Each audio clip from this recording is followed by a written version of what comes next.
Once a long, long time ago, there was a man named Elijah. He loved God, and he wanted everyone else to love God as much as he did. He was so focused on getting everyone to love God that he forgot the golden rule, to do unto others as you would have them do to you. He forgot to love others. And he did something that actually hurt other people. Some people might say that Elijah flipped his lid and acted very ugly. When he did, he got scared and he ran away. He didn't want to talk to God, and he didn't want to talk to other people. This is what happened to Elijah. Look at my hand.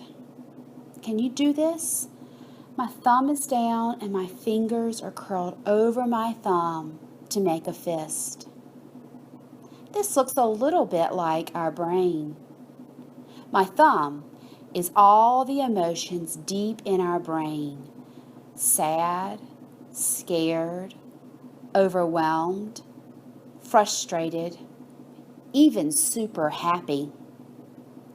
The fingers are the thinking, focusing, good decision-making part of our brain.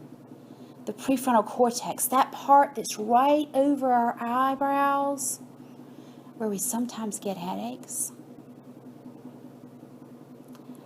When we get really upset, like when we're angry or sad or frustrated, we turn off the fingers, the prefrontal cortex, the decision-making part of our brain. We flip our lid, and then the emotions are running the show. When we don't balance our thinking and our emotions, we get ourselves into trouble like Elijah. We all flip our lid sometimes, and it's important to know how to turn it around. God helps Elijah learn how to put the lid back on.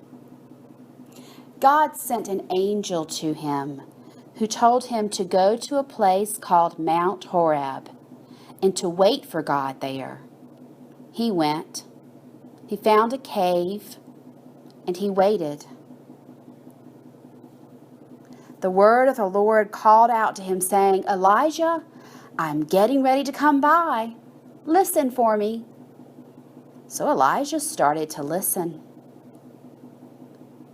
Do you think Elijah was worried? Do you think his worries made it hard to listen for God to come? They probably did. Remember, his lid was still flipped, and but he is starting to turn it around because he is focusing on his listening. First, Elijah heard a really strong wind outside. Sometimes God is in the wind. So Elijah listened to the sound of the wind, but he couldn't hear God there. Then there was an earthquake. The ground shook. Elijah listened carefully, but he couldn't hear God in the earthquake. Then there was a fire outside the cave. Sometimes, Elijah thought, God is in the fire. So Elijah listened carefully, but God wasn't in the fire. Then Elijah heard what had been there all the time, under the sound of the fire, the earthquake, the wind, and even under all his worries. Silence. Sheer silence. Complete silence.